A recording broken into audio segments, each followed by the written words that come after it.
Laetitia rend hommage à son défunt époux Johnny Hallyday qui avec beaucoup de courage s'est battu contre le cancer.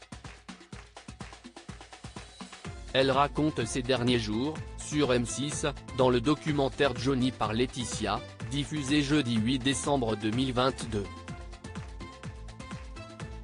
5 ans après la disparition de Johnny Hallyday, sa veuve, Laetitia dresse un portrait de lui à la fois tendre et sans concession dans le documentaire Johnny par Laetitia, diffusé le jeudi 8 décembre 2022 sur M6.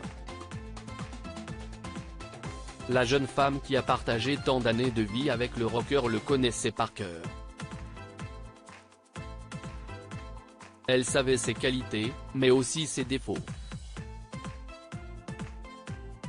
Laetitia a aimé Johnny jusqu'à son dernier souffle, cette nuit du 5 décembre 2017. Le cancer a eu raison de lui. Pourtant, il se battait comme un fou pour essayer de remporter le combat contre la maladie. Durant les dernières semaines de sa vie, il enregistrait un nouvel album. Pour chanter, il appliquait des patchs de morphine aux endroits où il avait le plus mal.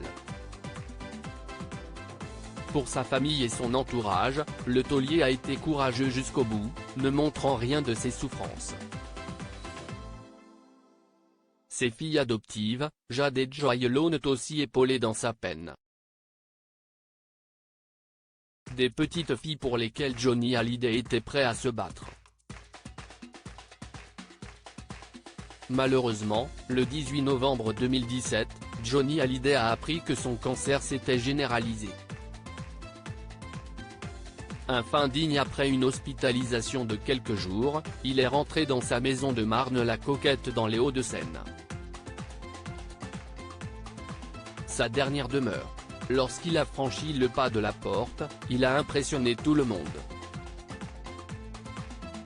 Laetitia se souvient, il était sur un fauteuil roulant, je l'ai vu sortir de son fauteuil roulant et marcher à nouveau. Il était si fier, la fierté qu'il avait pour ses filles d'avoir réussi parce qu'il ne voulait pas partir, il ne voulait pas nous laisser. Il n'avait pas adopté ces deux petites filles qu'il avait sauvées de l'abandon et les laissées si petites. Finalement, Johnny s'est éteint auprès des siens. Il a eu le droit à des funérailles nationales et son cercueil a descendu les Champs-Élysées, un lieu où il voulait donner un grand concert. Des milliers de fans étaient réunis pour lui dire au revoir, à Paris. Même dans ses rêves les plus fous, Jean-Philippe Smet n'aurait pas pu imaginer plus bel hommage.